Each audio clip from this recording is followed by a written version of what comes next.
So, a couple weeks ago, we did the identity. I don't meet somebody and you don't know their identity, who they really are. We did that if them. And one of the books we talked about was Devil's Bride, Stephanie Laurens, Cynster book 1. And what the thing was, the first couple of chapters, Honoria didn't know that Devil Sylvester was the man she was looking for. She was working as a governess or a person that helps girls prepare for their come out. And she was pursuing her own little thing on the side, and the girl wanted to marry the Duke. And Honoria hadn't met him yet. She hadn't seen him yet. She didn't know who he was yet. And she was trying to find out who he was from the town people when this incident happened. And she ended up in a cabin with him, spending the night with him. One thing led to another. Then, of course, the busybody shows up and the whole thing is revealed. So then, if you haven't seen it, the following evening, we read the first couple of chapters. I love Devil and his brothers, Vane, Scandal, Demon, Gabriel, Alistair, and then we have the twins, Amelia and Amanda. And so we read a little from the Devil's Bride, and it's a two-parter. It starts here, and because there's a mystery. Who killed Tully? Their brother. Who killed them? And there's a little mystery, and they think it's almost solved, but the story actually ends here in a Rakes Vow. Yes, ma'am. Can I help you? Come here. What are you doing? She's tapping me. Where'd you go? Vanny. Well, come here. Come here.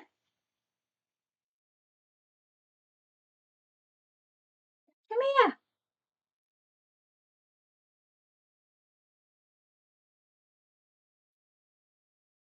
Where you going?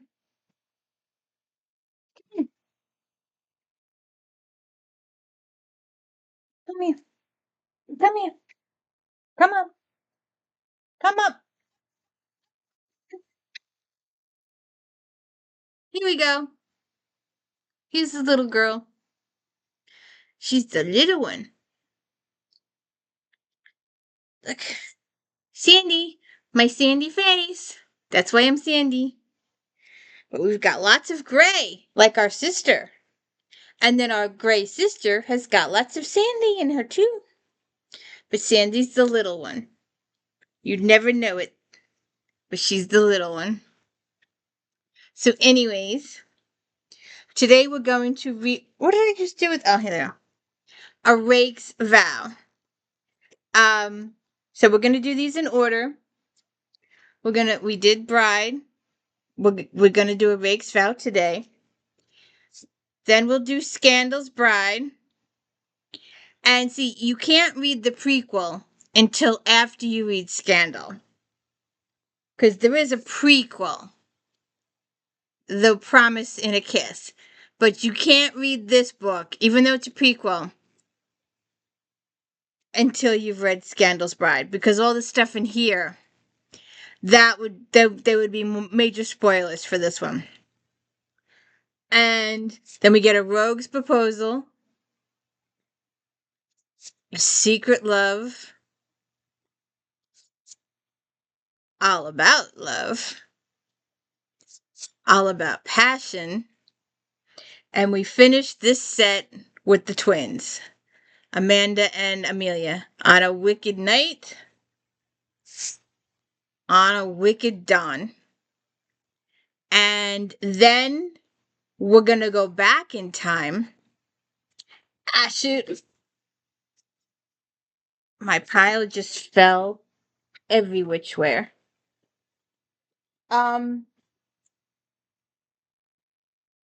Then we'll go back in time and we'll do the Bastion Club. And then after the Bastion Club, we've got our Black Cobra Quartet, and then we've got the Buccaneer group. I think those are going to be our groups. There might be one other group. Um, Devil's Bride, the Wild Knight. And then we've got the cousins, the female group in there too. But like I said, we started with Devil's Bride, and you got to read this one first. And now a Rakes Vow. Naked guy on the cover. Oh, I forgot to say this was the Dealer's book series. Oh well. I need to fix this. I've had these books forever. 1998. There's a little bit of family tree. And I tried unsuccessfully to print the one off the website. My computer just wouldn't do it. But, so this is Vane's book. Pretty sure it's Vane's book. October 1819. Devil's Book is 1818. And some of the Bastion Club is prior to this. But the same characters are used in the whole thing. Characters from these books play supporting characters in the other ones. And supporting characters in the other ones play main characters in the other ones play supporting characters in these. The characters stay the same.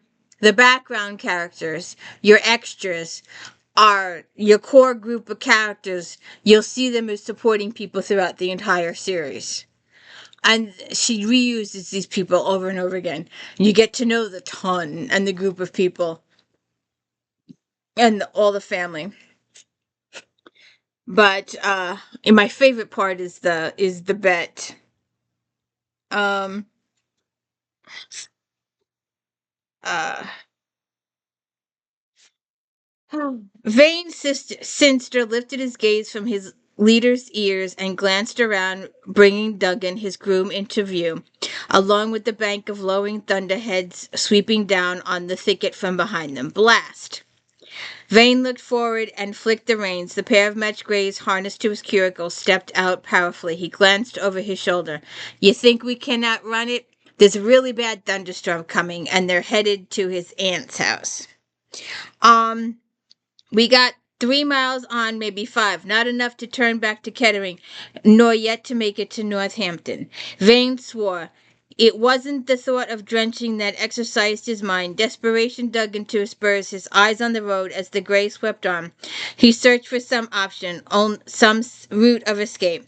Only minutes before, he'd been thinking of Devil, Duke of St. Ives, his cousin, boyhood companion, and closest friend, of the wife fate had handed him, Honoria, Duchess of St. Ives, who had ordered Vane and the other 4 as yet unmarried members of the Bar Cynster not only to pay for but to attend the dedication service for the roof of the church in Somersham village, close by the ducal seat. Admittedly, the money she decreed they surrender had been ill-gotten gains, their winnings from a wager, and it was prominently in the end of this book, and it was so awesome. It's mentioned twice, and I just love it.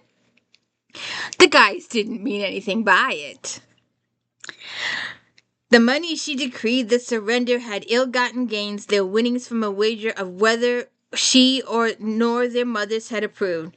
The age-old adage that the only women Cynster males need be wary of were Cynster wives still held true for this generation as it had for the past. The reason why was not something any male Cynster liked to dwell on, which was why he felt a driving need to get out of the path of the storm. Fate, in the guise of a storm, had arranged for Honoria and Devil to meet, in circumstances that had all but ensnared their subsequent marriage. Vane wasn't all about to make unnecessary chances. And that's when Tully got shot, and Honoria met Devil, and the bet. They bet the kid they would consummate, the kid would be born before Valentine's Day or something like that. I don't remember. But Honoria and Sylvester consummated their love, and Sebastian, I think it's no Michael. Michael was born thereafter, and that was the bet was about the kid. Um, Bellamy Hall. He clung to the idea like a drowning man. Minnie will give us shelter. There's a thought. Turnoff should be close. It was around the next bend. Vane took the turn at speed. Then Kirsten slowed his cattle. The narrow lane was not as well surfaced as the road they just left. Too fond of his high-stepping horses to risk injury, he concentrated easing them along as fast as he dared, grimly conscious of the deepening gloom of an unnatural too early twilight and the rising of the wind. He left Summersham Place, Devil's principal residence, soon after luncheon, having spent the morning at church at the dedication service for the roof he and his cousins had paid for. Intending to visit friends near Leamingham, he left Devil to enjoy his wife and son and headed west. He expected to reach Northampton and the comfort of the Blue Angel with ease. Instead, thanks to fate, he would be spending the night with Minnie and her inmates. She has interesting people stay with her all the time. Through the hedge to their left, Vane glimpsed distant water, leaden gray beneath the darkening sky. The River Nene, which meant Bellamy Hall, was close. It stood on this long, sloping rise, looking down on the river. It had been years since he visited. He couldn't offhand remember how many, but of his welcome he had not a doubt. Araminta Lady Bellamy, eccentric relic of a wealthy man, was his godmother. Unblessed with children, Minnie had never treated him like a child. Over the years, she'd become a good friend, a sometimes too shrewd friend, uninhibited in her lectures, but a friend nonetheless. Daughter of a viscount, Minnie had been born to a place in the ton. After her husband, Sir Humphrey Bellamy, died, she retired from socializing, preferring to remain at Bellamy Hall, presiding over a varying household of peculiar relatives and worthy charity cases. All these different people would come stay with her. And she has a menage, as what he calls it, of all these different people that come stay. So he comes up to the house. He's got his groom's got the horses, and he's walking around the house, and he sees this lady. It's not here. Patience concluded at last. I can't see it. Still bent over, she looked at Mist. Can you? Mist blinked again. Mist is her cat. Miss blinked and looked past her. Then the sleek gray cat rose and elegantly padded out of the flower bed. Wait! Patience half turned, but immediately swung back, struggling to regain her awkward balance. There's a storm coming. This is not the time to go mousing. So saying, she managed to straighten, which left her facing the house, looking directly at the blank bow window of the downstairs parlor. With the storm darkening the skies, the windows were reflective. They reflected the image of a man standing directly behind her. Who did it mean behind me? Oh my God, we're in the country. Her eyes flew wide, her lips formed a helpless O. Arms flailing, she started to topple back. The man reacted so swiftly, his movement was a blur. He gripped her upper arms and hauled her forward. She landed against him. Breast to chest. Hips to hard thighs.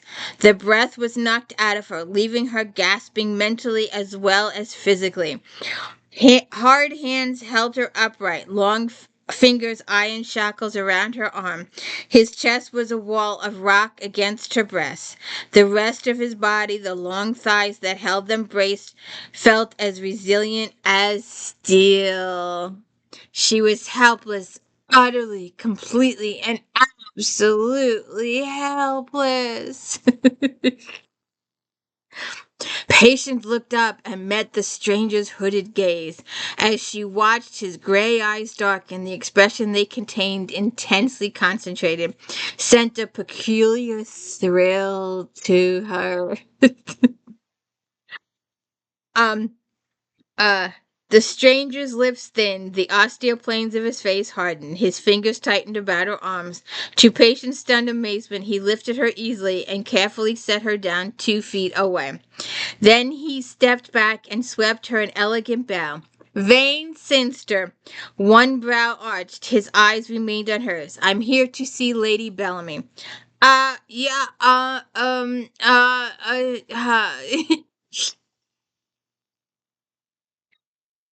come on. Um,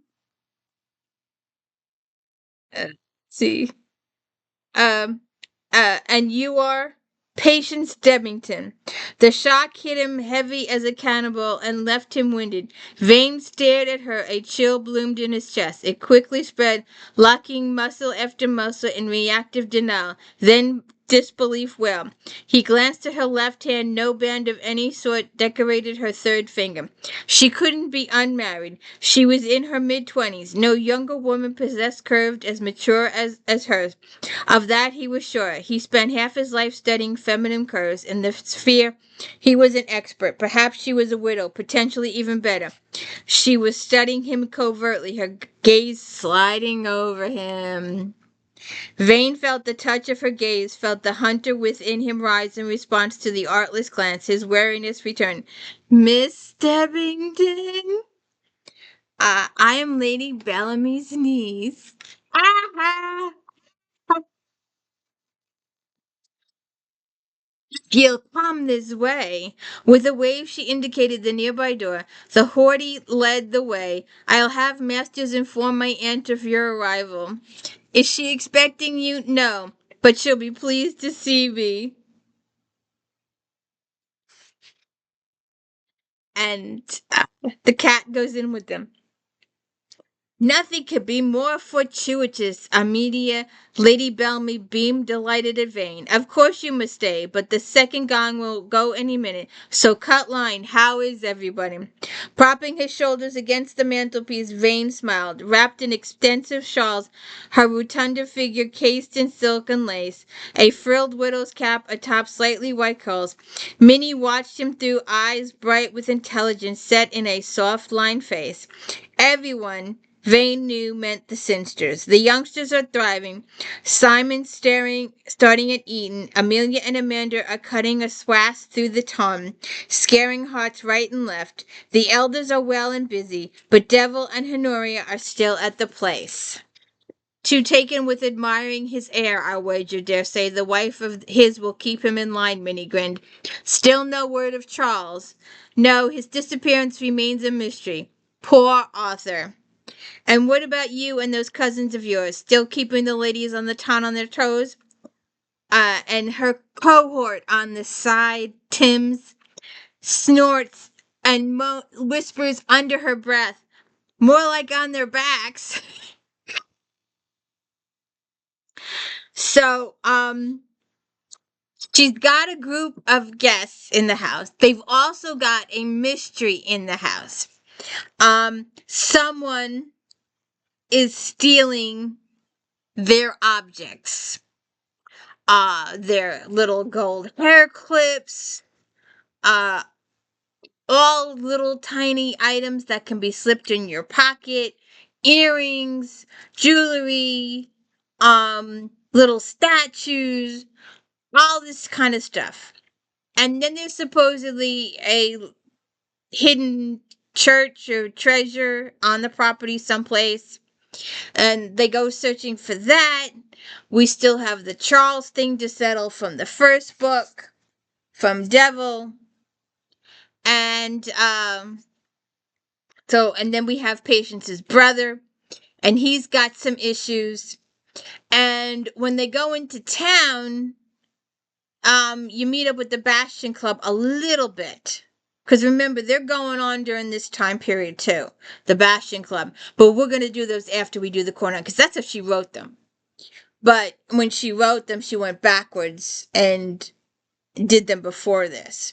So the Bastion Club books start chronologically before this, but she wrote them after. So to find out what happens with Patience in Vane, you'll have to read for yourself. Find out the mystery of the missing items, who the thieves are, who is taking them things, what's the hidden room, that they're looking for on the property, that someone goes digging at night into the tunnels. There's an old church or a monastery that used to be and it collapsed, and there's tunnels. I forget all the intricate details, but that's what I remember. And the brother gets accused of stealing stuff. He gets accused of a lot of different things, and Vane has to clear his name. So there's a lot of stuff going on in this book. And so we read this one, and then we read this one, and I will see you next week for Scandal's Bride, Book 3.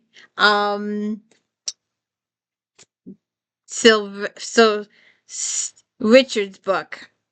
And he is Demon? Scandal. He is Scandal. So this is Scandal's book. We'll get to it. I hope you have a good day.